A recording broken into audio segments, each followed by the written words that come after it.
Okay. So what we are studying today is continuation of the last lecture, and that is about about the discrete Fourier transform, जो कि हमने last class में पढ़ा था कि this help us to change our or shift our signal from time domain into the frequency domain. And I definitely may ask, gentlemen, your name? Uzaifa. तो उजैफा, आप बता सकते हैं क्यों हमें क्या मसला हो गया कि we are shifting our signal from time domain to the frequency domain? Why?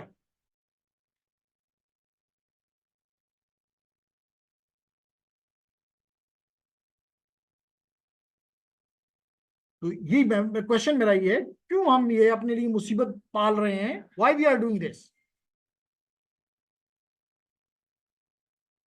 Frequency को हासिल करने के लिए।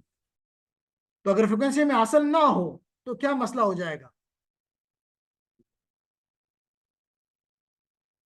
जी Ali, why we are interested? यहां तक तो उन्होंने हमें पहुंचा दिया, लेकिन हमें जवाब नहीं। क्योंकि इंजीनियर जब भी कोई काम, सिर्फ इंजीनियर नहीं, हर कोई शख्स जब भी कोई काम करता है, अगर वो उसने कामयाब होना है, तो उसको अपने टारगेट का पता होता है कि why I am doing this. जैसे you came to this university for a degree, तो you have something in your brain. You came to this class, so you have something in your brain. So here the question is, okay, why we are interested in the frequency? अब बात समझ आ गई अली? तो जवाब देंगे? यही तो मैं कहता हूं कि मुझे ना पता चले तो क्या नुकसान हो जाएगा। जी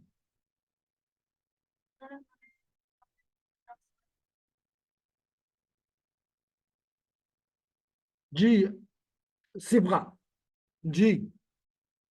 सर सिग्नल प्रोसेसिंग के लिए हमें फ्रीक्वेंसी बैंड की जरूरत होती है, जो कि फ्रीक्वेंसी डोमेन में मिलती है। यानी जब भी हमें कोई सिस्टम डिजाइन करना है या हमें इवन कम्युनिकेशन चैनल को देखना है, जैसे मैं सुबह की क्लास में ही बता रहा था कि in all, but I give just an example of your cellular communication. Anyone who doesn't know about the cellular communication? है क्लास में जिसको सेलुलर कम्युनिकेशन का नहीं पता?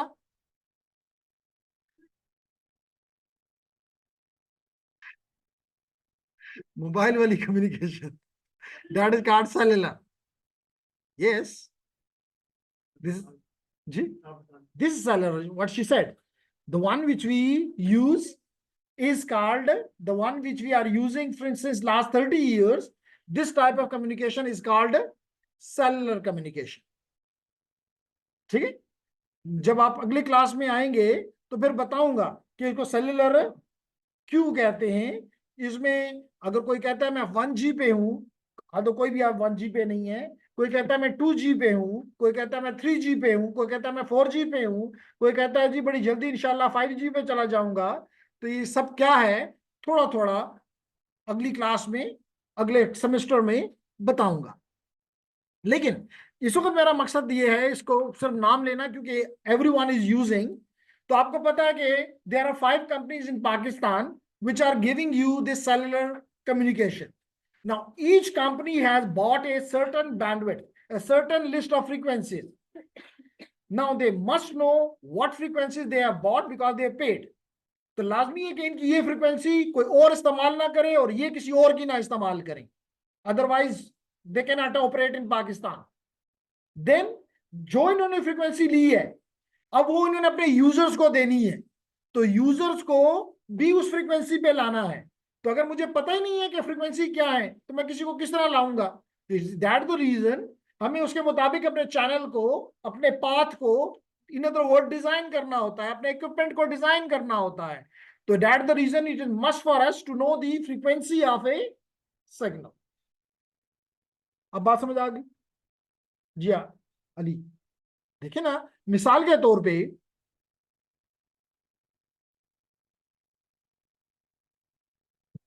ठीक है, फॉर एग्जाम्पल अगर आप किसी आर्किटेक्ट के पास चले जाते हैं और उसे कहते हैं जी मेरा घर मेरे लिए डिजाइन कर दो, अच्छी बात, लेकिन सिर्फ ये कहने से this is like a time domain information कि जी मादा पा रहे हो कोर, वो कहेगा भाई कोर तो ठीक, मुझे ये बताओ कि तुम्हारी जमीन कितनी है। पहली बात वो आपसे ये पूछेगा प्रोबेबली। आप उसे कहते हैं मिसाल के तौर पे 10 मरले, वो कहता है ठीक है समझ गया। फिर वो आपको कहता है कि 10 मरले तो है, इसके मशरक इसके साइड पे क्या है, यानी किस तरफ स्ट्रीट है, किस तरफ रोड है, किस तरफ घर है, किस तरफ कुछ और है, ये सारी इंफॉर्मेशन मुझे दो। फिर वो आपको कहता है बताओ इसका इसका लेंथ कितना है, इसका विड्थ कितना है, क्या ये इक्वल है कि नहीं है। ये सारी इंफॉर्मेशन जब तक आप उसको ना दें, फिर वो आपसे पूछता है कि भाई कितने स्टोरीज आपको चाहिए, फिर वो आपसे पूछता है कि कितने कमरे चाहिए वगैरह वगैरह। तो what he is asking you different information so that it may be used to make a model of your house. ऐसा ही है। इसी तरह अगर हम कोई मिसलेटेड भी आए, मैं कम्युनिकेशन इंजीनियर, तो जब भी मैं कम्युनिकेशन के साथ काम करता हूं तो मैं उससे पूछता हूं कि भाई मुझे बताओ कि तुम्हारा सिग्नल किस बैंड में होगा, यानी उसमें कौन कौन सी फ्रीक्वेंसीज होंगी। और यही काम आपको आज आपकी लैब नंबर 9 प्रोबेबली में दिया गया है कि आपने 3 रियल वॉइसेस को लेकर उन वॉइसेस की फ्रीक्वेंसीज को देखना है। तो जब तक अगर मुझे फ्रीक्वेंसीज का अगर नहीं पता तो मैं उसके लिए फिल्टर डिजाइन कर सकता हूं? नहीं, मुझे पता होना चाहिए कि इसमें कम से कम फ्रीक्वेंसी क्या है, इसमें ज्यादा से ज्यादा क्या है, इसमें कितनी एनर्जी है, इस फ्रीक्वेंसीज में मुझे पता होना चाहिए। क्योंकि अगर एक फ्रीक्वेंसी है लेकिन उसमें एनर्जी नहीं है तो उसको भेजने का कोई फायदा नहीं, उसमें तो एनर्जी नहीं है। तो all this information must be know, and how we can get this information by shifting our time domain signal into frequency domain. अब क्लियर हो गया?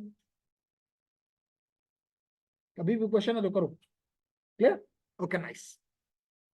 अब क्वेश्चन ये है, सीखना ये है कि हमने लास्ट क्लास में भी अराउंड 3 प्रॉब्लम्स किए थे which were about the Fourier transform, discrete Fourier transform. आज हमने आपको इस तरफ लाने की कोशिश कर रहा हूं कि मैं आपको टाइम डोमेन सिग्नल बता रहा हूं कि जी ये है मेरा टाइम डोमेन सिग्नल, अगर आप इसको प्लॉट करना चाहते हो तो ये उसका प्लॉट। कोई है जिसको इस दोनों बातों में किसी एक बात में भी शक है? मिड्स के आगाज से हमने, इस सेशन के आगाज से हमने ये चीजें पढ़ी हैं कि दिस इज, अगर ये डेल्टा फैन है तो this is the definition of delta n is this one. Am I right? Okay. अब मैं पूछ रहा हूं कि बताओ इसमें फ्रीक्वेंसी क्या है।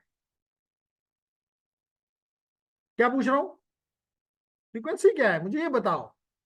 अगर ये आपका टाइम में सिग्नल है तो कुछ तो फ्रीक्वेंसी होनी होगी या नहीं होगी, बताओ। ठीक है, बताएंगे मुझे क्या फ्रीक्वेंसी है इसमें? पहले नाम बताएं फिर आगे बढ़ते हैं। मैमूना, जी मैमूना। तो मैमूना कहती है करो फिर डीएफटी लगाओ और फिर पता चलेगा, देख के तो नहीं पता चलता। अगर देख के पता चलता तो फिर तो पूरी दुनिया फोरियर की बजाय मैमूना के पास आती कि मैमूना ये देखो सिग्नल और बता दो क्या फ्रीक्वेंसी है। तो मैमूना कहती है मैंने भी, मुझे भी नहीं पता, आप फोरियर करो। यही कह रही है ना? ठीक है, आई एग्री विद यू। तो Maimoona, this is the formula which we derived in the last class. ठीक है, अब एक्स ऑफ एन किसके बराबर है? डेल्टा ऑफ एन के, क्योंकि गिवन है। इसके लिए मुझे एन पॉइंट डीएफटी फाइंड करना है। अब क्वेश्चन ये है कि आपको पता है कि डेल्टा ऑफ एन की डेफिनेशन ये है कि this is equal to 1 for n is equal to 0, otherwise it is equal to 0। It is equal to 1 for n is equal to 0, जैसे कि ऊपर हमने ये देखा, दिस इज द डेफिनेशन कि at 0 it is 1 and for the rest of the values it is 0। Clear? Now ladies and gentleman, यही चीज मैं यहां पे इस्तेमाल करता हूं कि अगर मुझे 0 से लेके n-1 तक ऐड करना है तो इसका मतलब है कि 0 पे तो इसको कोई वैल्यू होगी, लेकिन at 1, at 2 and blah blah up to n-1 this will all be equal to, तो no need to take them. सिर्फ 0 पे जो वैल्यू है, n की वैल्यू 0 पे, इसकी कोई वैल्यू है जो कि आपको पता है कि 1 है, बाकी सब पे इसकी वैल्यू क्या है? 0। इसलिए बाकियों को लेने की जरूरत है नहीं है। Only take n is equal to 0, और यहां भी n is equal to 0 put कर दो, यहां भी 0 पुट कर दो, और यहां भी 0 पुट कर दो। आपको पता है किसी भी चीज की पावर 0 हो तो वो क्या होता है? 1। इसका मतलब है कि ये भी 1 और ये भी 1, तो 1 इंटू 1 1। तो that is showing me the answer, that is showing me the answer.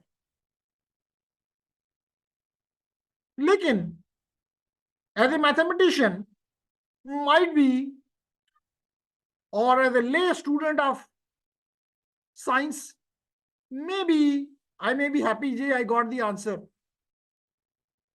लेकिन मजा उस वक्त होता है इंजीनियर को जब वो उसको उस आंसर को कोई मीनिंग दे सके, कि उस आंसर से क्या मीनिंग निकल रहा है। ठीक है ना मैमूना? अब हम मैमूना से पूछ सकते हैं, पहले पूछना ज्यादती थी, अब फोरियर ने अपना काम कर दिया, अब काम किसका है?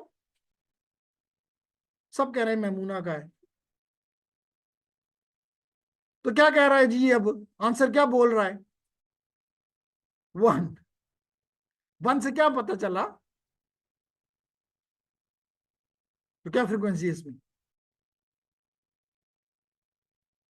1 फ्रीक्वेंसी है मैमूना के मुताबिक। लेकिन जी, व्हाट्स योर ओपिनियन? कांस्टेंट क्या? कांस्टेंट वैल्यू होती है ना? क्या है वो वैल्यू? तो वही आप कह रहे हैं जो जो मैमूना ने कहा। तो मैंने पहले बताया कि हर एक, क्योंकि फोरियर का, अगर आप यहां पे देखें, फोरियर को अगर आप गौर से देखें तो it has some magnitude and some, इसका मतलब है कि this is a complex number, and complex number always have the magnitude as well as the phase. अगर इसका मतलब है कि मुझे चाहिए अगेन कि मैमूना मुझसे एक कदम और आगे बढ़ती और कहती जी मुझे इसका मैग्नीट्यूड बताओ और मुझे इसका फेज बताओ। In other words, it is 1 plus 0j. Am I right? इसका मुझे मैग्नीट्यूड बता सकते हो?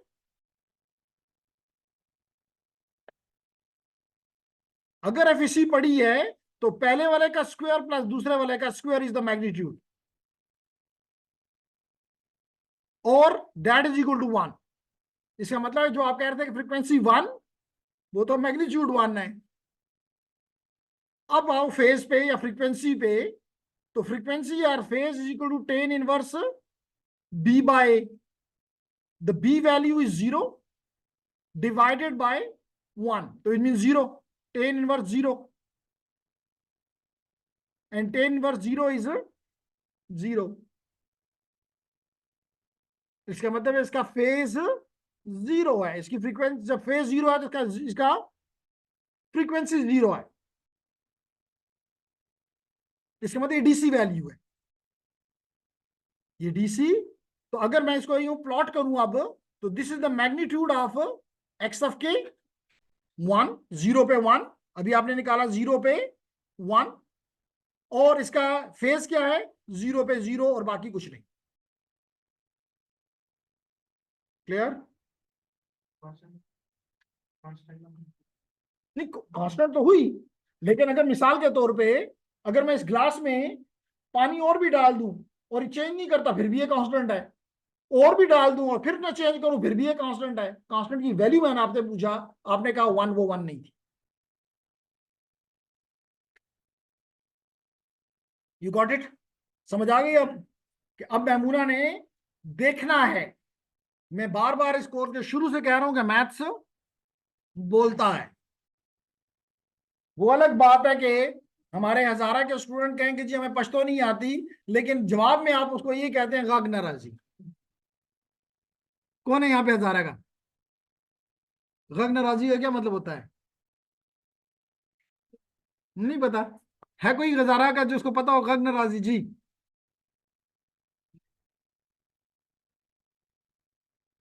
नहीं आता? चले यहाँ से पश्तो स्पीकिंग कौन है? अली, क्या मतलब है गग नाराजी? कहते हैं आवाज नहीं आती इसकी। ठीक है, कहते हैं इसमें एक छोटा सा लतीफा कह लें कि एक बंदा दूसरे को कॉल करता है, उससे सारी बातें करता है, वो उसको जवाब दे रहा होता है कि जी हाँ बिल्कुल ठीक है, बच्चे कैसे हैं, तुम कैसे हो, सारे वो जवाब दे रहा होता है। वो कहता है यार खबर, एक आध बात आपसे करनी है, मैं उसको उर्दू में करता हूँ। तो वो कहता है कि यार मुझे सब पैसे चाहिए थे थोड़ी देर के उसके लिए, दिन के लिए, तो मैंने इसलिए आपको कॉल किया है। कहता है आपकी आवाज मुझे नहीं आ रही। फिर वो और बातें करता है, फिर वो उसको जवाब देता है, फिर वो कहता है मैंने आपसे पैसों की बात की है। कहता है गग नाराजी। तो यहाँ भी आप उसे आंसर देख के कहते हैं कि गग नाराज। अब समझ आ गई सुबह? तो यही बात होती है। तो आगे बढ़ते हैं जी। जी,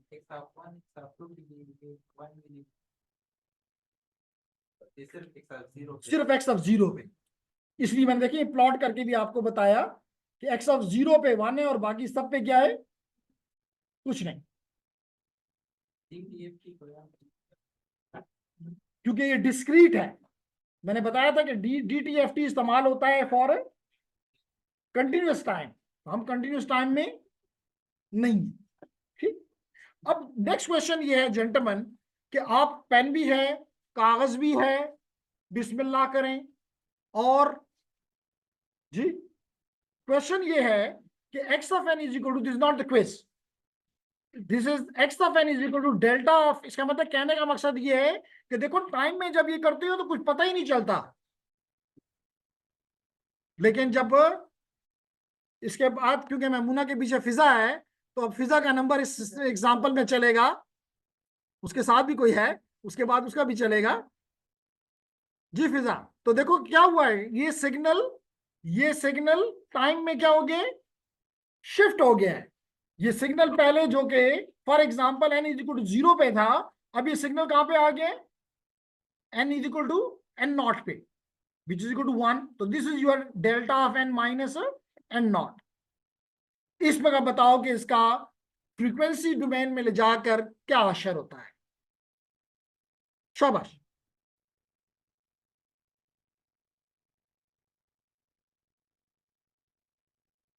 तो एग्जाम में आंसर के बाद उसको अगर कोई इंटरप्रेट नहीं कर सक रहा, इसका मतलब तकरीबन आधे मार्क्स उसने खो दिए।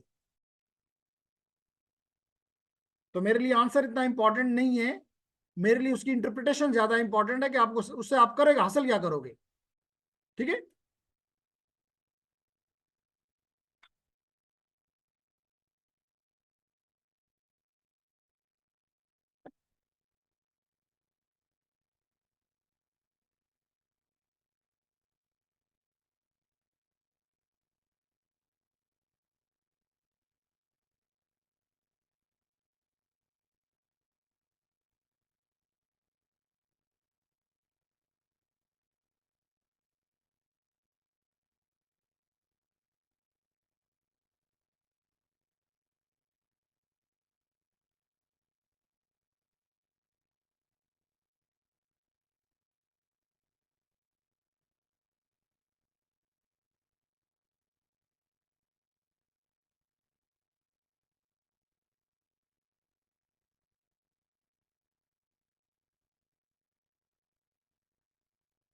शाबाश।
जी लेडीज एंड जेंटलमैन, अगर आप नहीं कर सके तो थोड़ा सा इधर तवज्जो दे दें।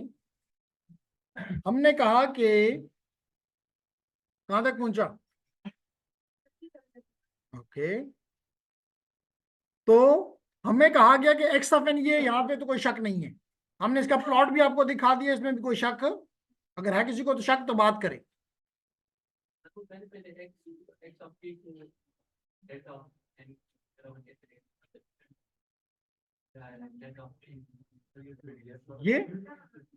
ये क्वेश्चन है, compute the N point DTF of the following signal.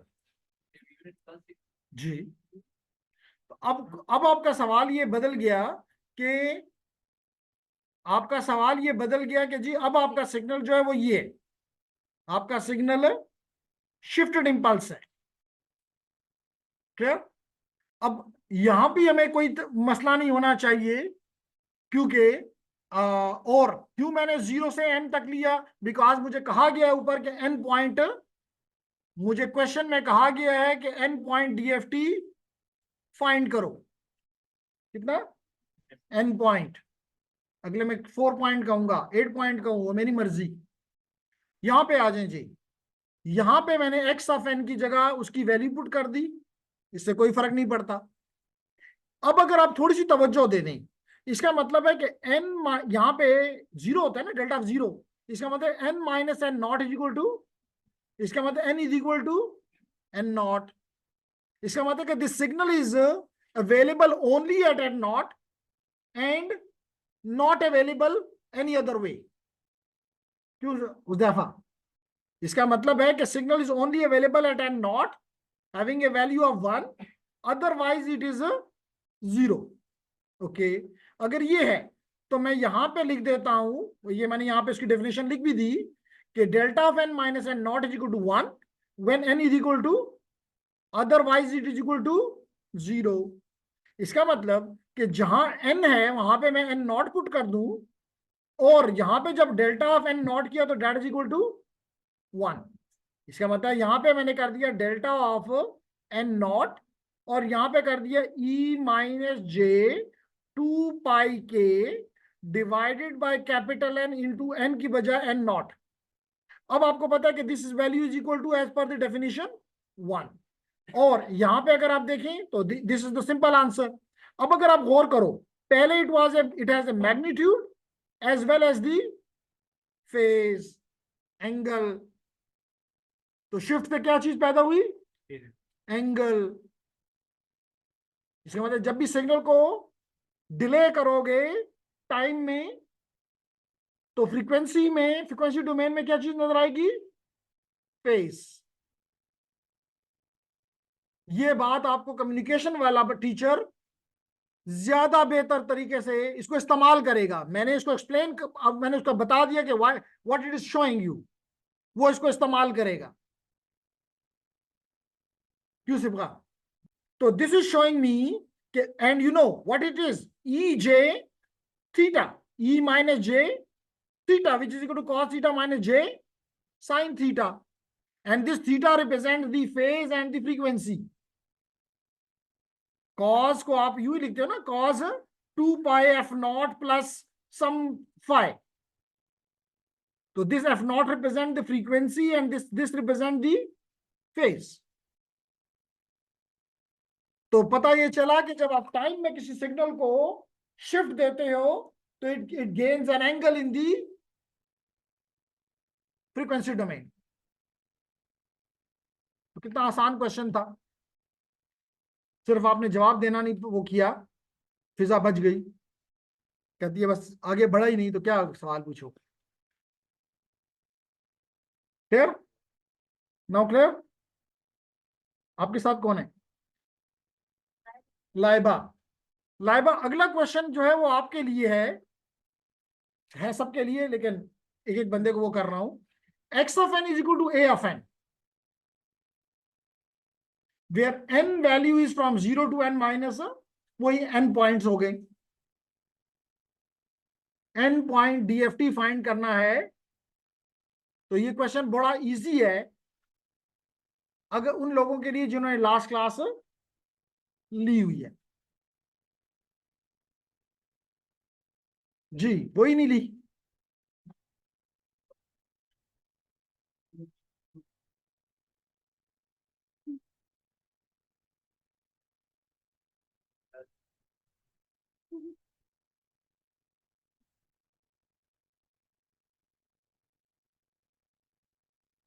कह रहे हैं जी चाहे जो भी है आपको रिकॉर्डिंग मिली हुई है, यू कांट से कि जी always you get the recording, जो कि शायद किसी भी दूसरी क्लास में आपको ये फैसिलिटी नहीं है। वो तो कहते हैं सिर्फ फिजिकल पे बात करो, आपको साथ साथ हम ये कहते हैं कि जी अगर यहाँ पे आपको कोई इशू है तो you can take the online as well. अब वो न देखें तो उसमें कम से कम अब इंस्ट्रक्टर के पास ये नहीं है कि गाड़ी पकड़े और है के घर जाए कि भाई बैठा हुआ है कि नहीं बैठता पड़ता। जी तो क्यों जी, किसका वेट कर रहे हैं? सर ये ऊपर वाला जो क्वेश्चन था cos थीटा माइनस जे साइन थीटा के बाद फ्रीक्वेंसी ऑफ वेरिएबल कैसे करें? जी बिल्कुल, बड़ा इजी क्वेश्चन है। इसका मतलब है कि आप ये cos 2 pi n और ये लिख दें, it is equal in to a plus j b, is it? If it is, then you can take the magnitude as well as the angle. Yes? Simple.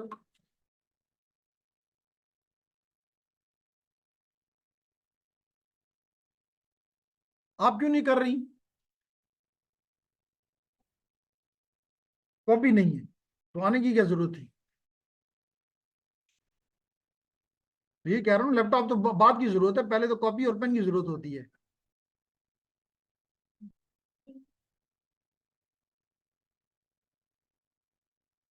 जी लाइबा कहां तक पहुंची?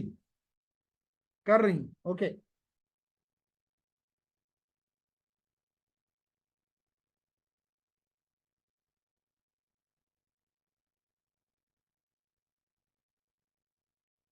From your mathematics it is clear that E J theta जो होता है that is equal to Euler's identity which is equal to cos theta plus j sin theta।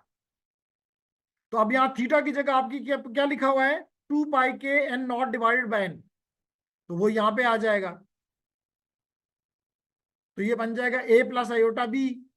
अब अगर a plus J iota या जे iota कहते हो, जे B कहते हो या आयोटा बी कहते हो, easily you can find the magnitude as well as the phase. Yes, simple.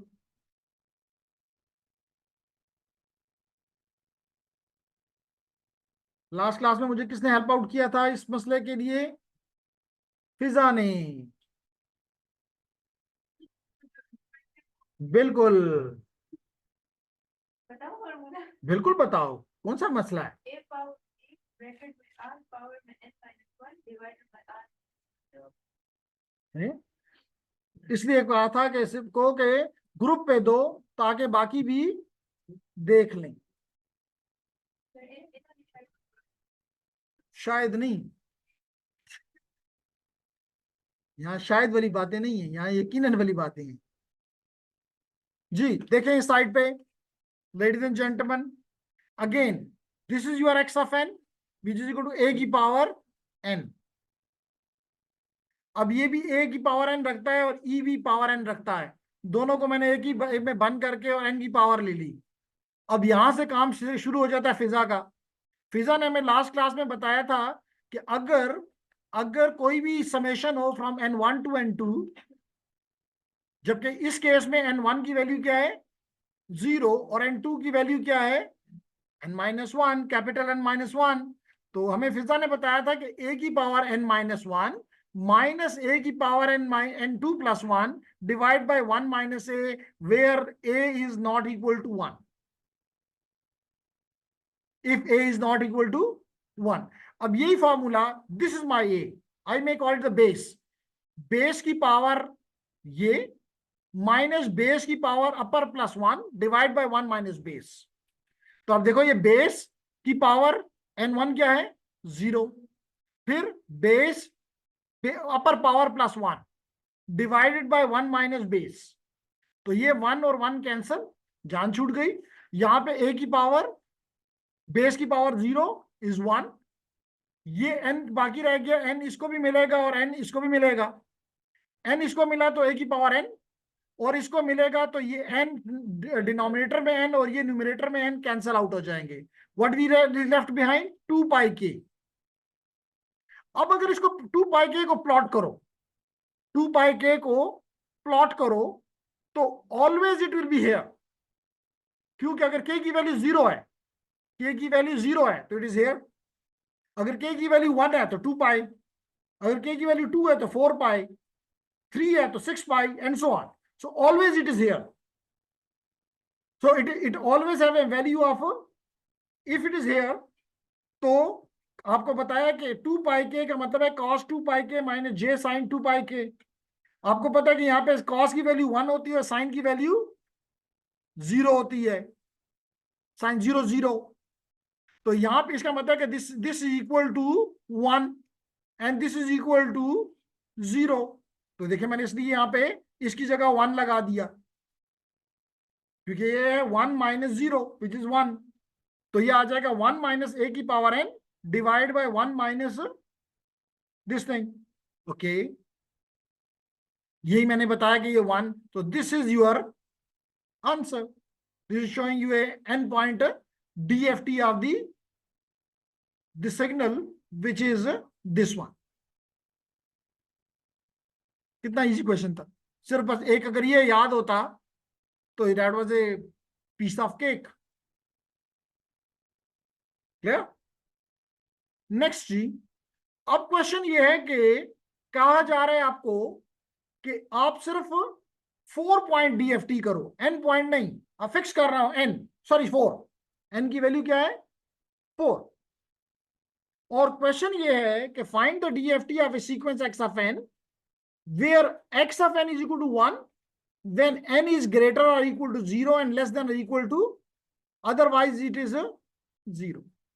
इसका मतलब है कि 0 1 2 पे इसकी वैल्यू 0, 1 और 2 पे x ऑफ n की वैल्यू 1 1 1 है, इसके अलावा हर जगह पे 0 है।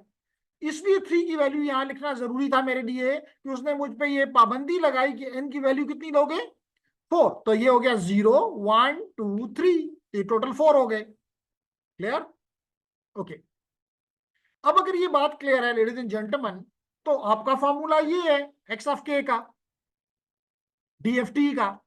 ओके, अब आपने क्या किया कि पहला काम आपने किया कि आपको पता है कि n की वैल्यू 4 है, तो आप यहां 4 की वैल्यू पुट करें, तो 4 माइनस 1 3।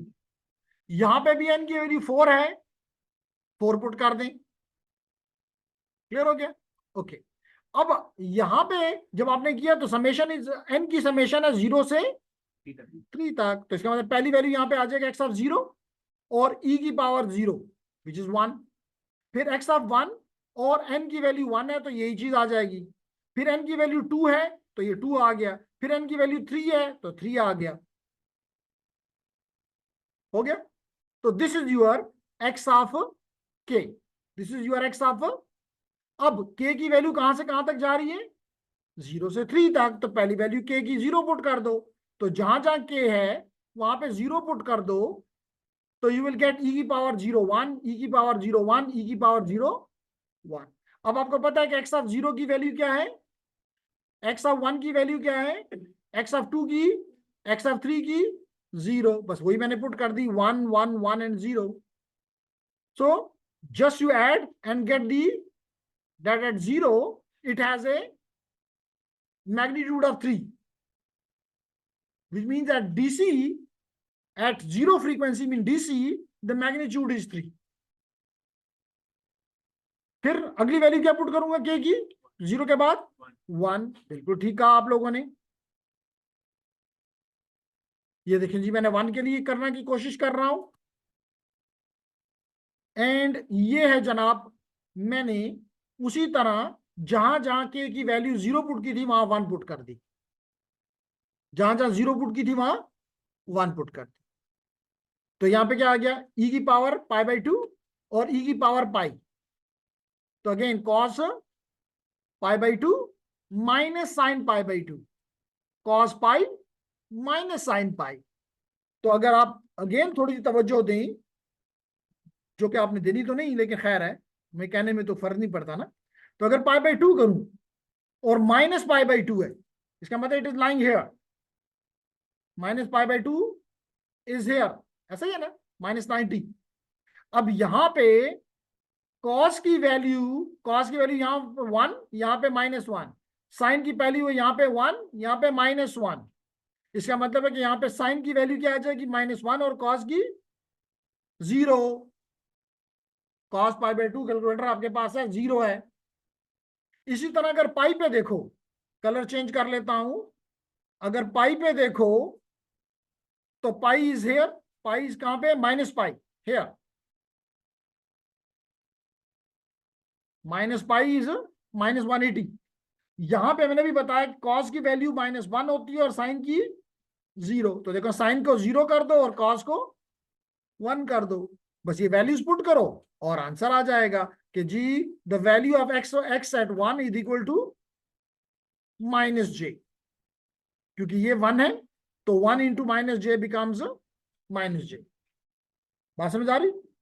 फिर 2 और 3 की वैल्यूज भी पुट करो तो you will be getting these values.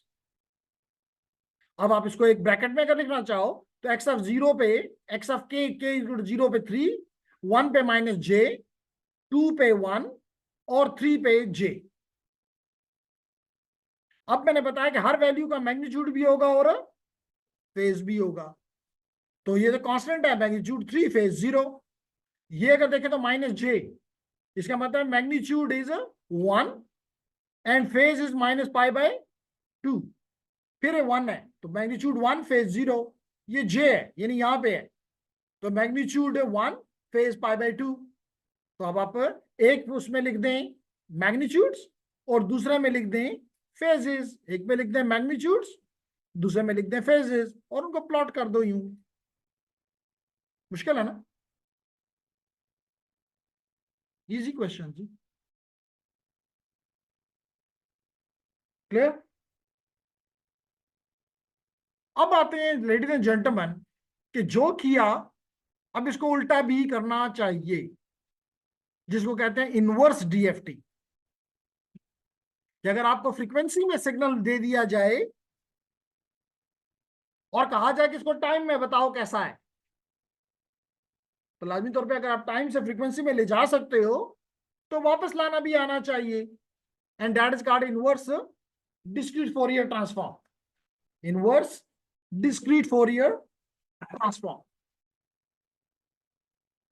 और लास्ट क्लास में हमने इसको डिस्कस किया था, लेकिन अभी उसके हम प्रॉब्लम करते हैं तो क्लियर हो जाएगा कि भाई फर्क क्या है। लेकिन ये याद रख लो कि अभी हमने सिग्नल को फ्रीक्वेंसी में देख रहे हैं, अब हम उस फ्रीक्वेंसी वाले सिग्नल को उठा के टाइम में लाना चाहते हैं।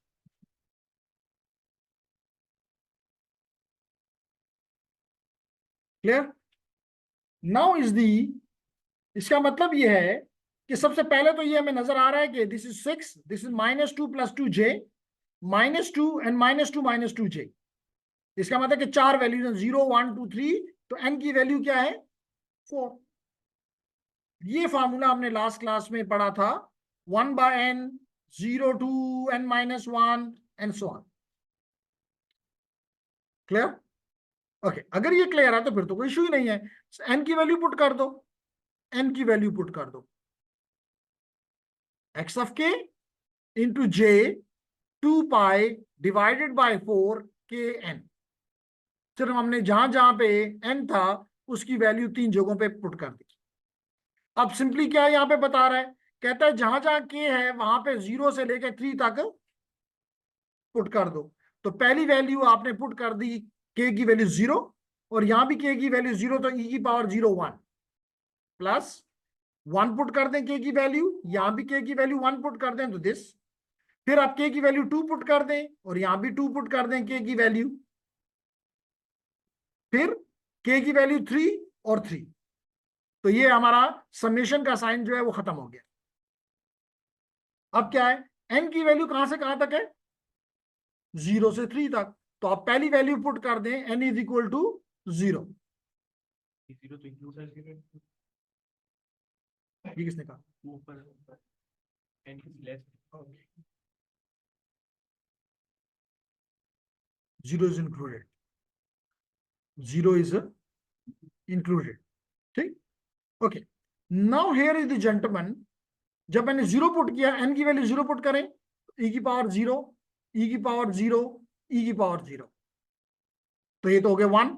Just I have to put the value of x of zero, x of one, x of two and x of three. All the values are given. Just we have to put x of zero की वैल्यू 6 थी, x of one की वैल्यू -2 + 2j, x of two की वैल्यू -2, x of three की वैल्यू -2 -2j. Again 6 -2 -2 -2 cancel, +2j -2j cancel. what we get? 0. n पे क्या हो गया? 0 है ये सिग्नल. फिर अगली वैल्यू n की क्या पुट करूंगा? 1. बिल्कुल ठीक कहा आपने. देखिए जी, जहां जहां पे हमने n था वहां पे हमने 1 पुट कर दिया, तो यहाँ पे π/2, यहाँ पे पाई, यहाँ पे 3π/2. फिर अगेन अगर ये cos π/2 है तो cos π/2 का मतलब, सॉरी, ई जे π/2 है, इसका मतलब है cos π/2 प्लस sin π/2. जहां पाई है इसका मतलब है cos pi plus j sin pi. जहां पे 3π/2 है वहां पे cos 3π/2 plus j sin π/3π/2. Clear? अब कैलकुलेटर यूज करते हो आपकी मर्जी, और अगर नॉलेज इस्तेमाल करते हो तो आपकी मर्जी. पहले π/2 है, ये लगा लो. π/2 का क्या मतलब है? यहां पे साइन की वैल्यू 1 होती है और कॉस की 0, तो साइन की वैल्यू 1, कॉस 0, तो ये क्या आ गया? j. इसी तरह अगर आप यहां पे देखो तो कॉस की वैल्यू -1, साइन 0, तो यही मैंने यहां पे किया. कॉस की जगह -1, साइन 0, देखो -1. फिर अगर ये देखो तो यहां पे हूं 3π/2, यहां पे साइन की वैल्यू -1 और कॉस की 0. नहीं आता तो कैलकुलेटर यूज करो, लेकिन हमेशा चाहूंगा कि कैलकुलेटर की बजाय अपना ब्रेन इस्तेमाल करो. ये नहीं कहना कि वो नहीं है.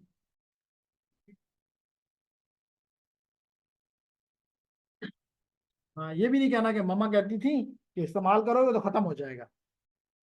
ठीक है, तो वापस आ जाए जी. तो लेडीज एंड जेंटलमैन, अब हम इसको अगर वही x1 x0 x1 x2 की वैल्यू पुट कर दी और इसको सॉल्व किया तो x की वैल्यू क्या आ गई? 1.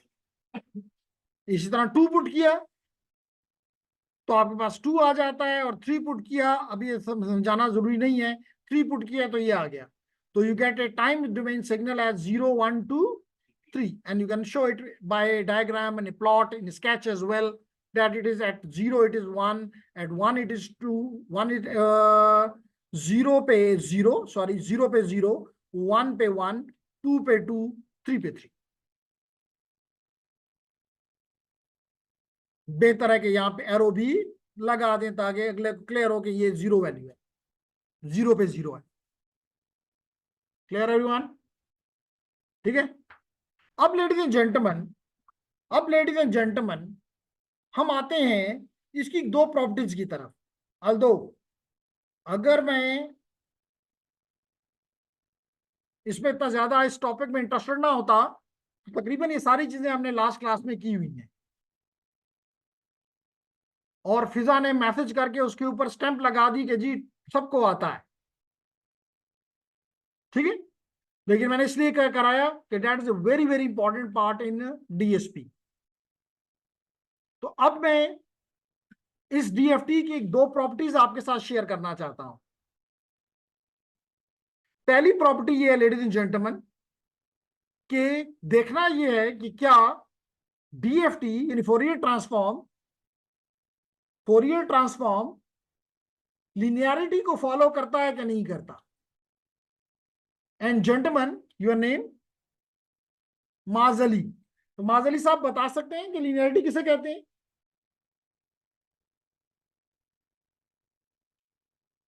किसको फॉलो करें? Principle of superposition. क्या होता है ये सिंपल प्रिंसिपल ऑफ सुपरपोजिशन? क्या जी? स्केलिंग, और जिसको होमोजेनिटी भी कहते हैं, और एडिशन. तो अगर ये एडिशन को और स्केलिंग को मानता है तो हम कहेंगे ये लीनियर ऑपरेशन है, अदरवाइज ये नॉन लीनियर है। तो इसको करने के लिए लेडीज एंड जेंटलमैन मैंने ये किया कि मैंने कहा ये मुझे पता है कि जब भी हम एक्स ऑफ एन सिग्नल का फोरियर लेते हैं तो we get x capital X1, similarly X2 का लेते हैं तो कैपिटल X2। इसका मतलब जब इनपुट X1 होता है तो ये है, X2 होता है तो ये है, इसमें तो कोई डाउट नहीं है। मैंने अपना इनपुट ऐसा लिया जिसमें एडिशन भी है और स्केलिंग भी है, मैंने अपना इनपुट चेंज कर लिया। अगर मेरा आउटपुट ये आता है तो फिर तो इसका मतलब है कि डीएफटी लिनियरिटी मानती है, और अगर नहीं आता तो इसका मतलब लिनियरिटी नहीं मानती। तो लेट्स डू इट। हमें पता है कि डीएफटी का मतलब है ये, इसमें तो कोई शक नहीं। अगर नहीं तो एक्स ऑफ एन की जगह जो आपका रियल इनपुट आपने अभी जूम किया है जिसमें समेशन भी है और स्केलिंग भी है, वो हमने इनपुट पे डाल दिया। हुआ क्या यहां देख लेते हैं। हुआ ये कि आपका इनपुट एक्स ऑफ एन की जगह ये आ गया, क्लियर है, और वो ई जे अपनी जगह पे।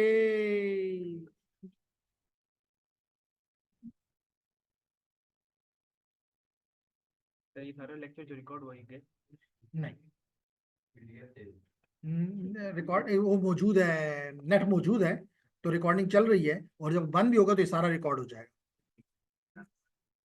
सर ये नोट्स थे जो मैंने 1 घंटा बोला है ये नोट नहीं है।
वो नहीं बात, मैंने कहा लॉजिक है पूरा सारा आपके सामने आ गया, यहाँ से देखो ना, पढ़ो ना।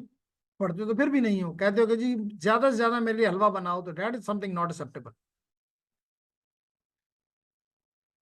आपसे आपके टीचर को ज्यादा काम करना पड़ता है, क्योंकि मैंने कहा कि I taught this subject probably after 2 decades. 2 decades में एक वेरी डिफरेंट वे मैंने उठा लिया था, मैंने सिग्नल प्रोसेसिंग को छोड़ दिया था। लेकिन फिर मुझे जब मिला तो मैंने कहा ठीक है, तो then I have to prepare. तो आपने देखा कि कोई क्लास ऐसी शायद ही आपने कोई वो देखा हो कि ये अनप्रिपेयर्ड क्लास में आके बैठ गया है, चाहे मुझे रात के 12-1 बजे तक काम क्यों ना करना पड़े। तो फिर आपसे भी एक्सपेक्टेशन तो होंगी। तो चलते हैं जी आगे, और आगे चलते हैं, इसको खत्म करने की कोशिश करते हैं। हाँ, तो हमने कहा कि हमारा ये हो गया हमारा सिग्नल। अब ये सिग्नल के साथ ये पार्ट जो है मल्टीप्लाई मल्टीप्लाई इसके साथ भी होगा और इसके साथ भी होगा, और यही मैंने किया। अब ये कॉन्स्टेंट्स हैं तो बाहर निकाल लो, तो बाकी ये रह गया what it is x1 of k, what is this x2 of k. This means it is the summation of the frequency transform of the signals and scaled. इसका मतलब है कि स्केलिंग भी मान ली इसने जैसे मास ने कहा, और एडिटिविटी भी मान ली, इसका मतलब है कि लीनियर। क्यों ज़ैफा, ठीक है।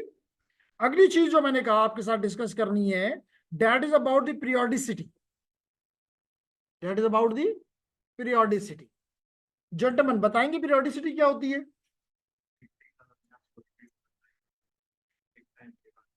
तो क्योंकि ये तो डिस्क्रीट सिग्नल है, टाइम तो है ही नहीं, मानते हो ना?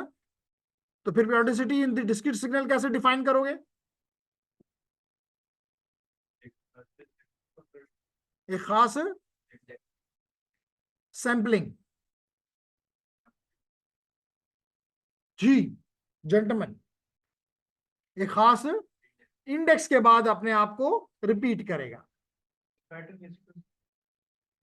पैटर्न सीक्वेंस ठीक, लेकिन क्वेश्चन ये है कि एक खास सीक्वेंस के बाद, सीक्वेंस से मुराद एक खास इंडेक्स है। मिसाल तो इंडेक्स की वैल्यू 10 है, तो हर 10 के बाद वो अपने आप को रिपीट करेगा इन डिस्क्रीट टाइम। और अगर पीरियोडिक है, सॉरी कंटिन्यूअस है, तो हर एक खास टाइम के बाद अपने आप को रिपीट करेगा। क्लियर हो गया? हमने ये बिफोर द मिड पढ़ा था। अब हमने इसी बात को प्रूव करना है। हमने कहा कि अगर हमारे पास एक्स ऑफ एन है और हम उसको डीएफटी लेते हैं, तो बाय नो मसला it is clear that give answer which is x of के। अब हमने कहा कि जी अगर हमारे पास डिस्क्रीट सिग्नल है और हम उसको इंडेक्स एन के साथ ले जाएं और वही सिग्नल वापस आ जाए, इसका मतलब है कि वो टाइम में for all ends it is periodic. और अगर हम उसको फ्रीक्वेंसी डोमेन में देखना चाहें, तो देन आफ्टर के अगर हम यहां भी एन इंडेक्स उसको लेकर जाएं, तो वो सिग्नल वापस रिपीट हो जाए। इसको हम कहते हैं कि ये पीरियोडिक है इन द फ्रीक्वेंसी डोमेन। इसका मतलब कि signal in the time domain जो पीरियोडिक है, वो फ्रीक्वेंसी में भी पीरियोडिक है। अब इस चीज को प्रूव करने के लिए लेडीज एंड जेंटलमैन, एक दफा फिर हमने आईडीटीएफ का सहारा लिया, इनवर्स डिस्क्रीट फोरियर ट्रांसफॉर्म।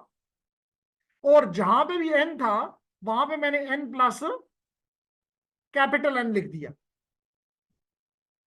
ठीक है? अब this will be multiplied with n and this will multiply with capital n. तो यू कैन सी हियर, अब ये कैपिटल एन इस कैपिटल एन से कैंसिल हो गया, ये कैपिटल एन तो 2 पाई के आ गया। मैंने अभी कई दफा पिछले का उसमें एक्सप्लेन किया है कि जे 2 पाई के इज इक्वल टू 1। तो इसका मतलब ये टर्म 1 हो गई। इसका मतलब बाकी क्या विषय रह गया, x of k into e j this one which is nothing but x of n. इसका मतलब कि टाइम में इट इज पीरियोडिक। अब अगर आप इसको फ्रीक्वेंसी में देखना चाहें, तो फ्रीक्वेंसी के लिए एक्स ऑफ के इज दिस वन। अगेन जहां भी के था वहां पे मैंने के प्लस एन पुट कर दिया। Again, this will be multiplied with k and this will be multiplied with n. Again, n cancel with n and I get 2 pi n. Again, this is equal to 1. And if this is equal to 1, as you can see here, I get this one, which is nothing but x of k. इसका मतलब कि after a shift of n indexes, I'm getting the signal back in frequency domain. इसका मतलब कि it follows the periodicity. जी, any question? No question? Clear है? अब ये फिनोमेना आप लोगों के लिए तो नहीं, लेकिन होपफुली अगर अगले साल जिंदगी रही और मैं पढ़ा रहा हुआ, तो जब मैं 4th चैप्टर में जाऊंगा तो ये प्रायोरिटी, ये चीज मेरे लिए बड़े काम की होगी, ये प्रॉपर्टी। क्योंकि जब मैं सिग्नल को सैंपल करूंगा तो मैं सिर्फ उस पार्ट को देखूंगा जो कि एक साइकिल है इन द वर्ड, और कहूंगा बाकियों को मैं नहीं देखता, मैं उनको प्रोसेस नहीं करता, वो तो रिपीटेशन है। प्रॉबेबली ये आपके साथ सिग्नल सिस्टम में ये किया भी गया हो कि जी take the signal from 0 to 2 pi. क्यों भाई आगे क्यों नहीं लेते? बिकॉज वही रिपीटेशन है।